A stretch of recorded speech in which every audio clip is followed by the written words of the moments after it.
Il-ħajja bħal biċċa spaga, għandha bidu għandha tmiem. Imma matul it-triq nistgħu nagħmlu ħafna għażliet. Għandna l-libertà li nagħtu lil ħajjitna l-għamla li nixtiequ. Veru li maħniex kompletament ħilsa, aħna limitati mill-ġenetika tagħna, mir-regoli tal-fiżika u minn diversi ċirkostanzi oħra. Imma aħna ħlejja konxi, kapaċi naħsbu, nażlu fiex nemnu u kif inġibu ruħna.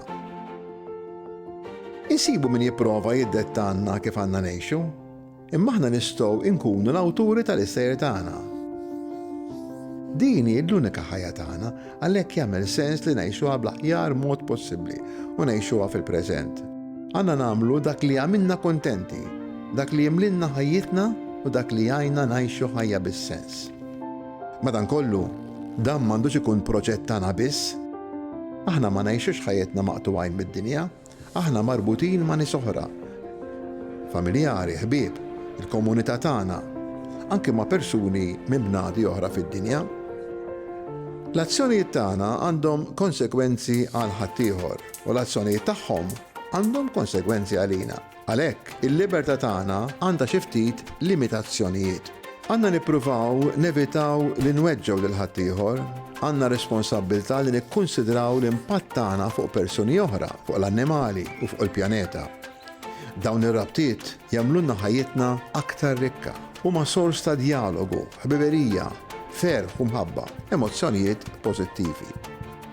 Jistgħu jkabbru l-possibbiltajiet tagħna. Meta naqsmu l-idea tagħna u naħdmu jitfit aħna kapaċi noħolqu affarijiet inkredibbli. Mhux kulħadd wired bl-istess opportunitajiet li forsi jistgħu jgawdu minnhom xi wħud minnha.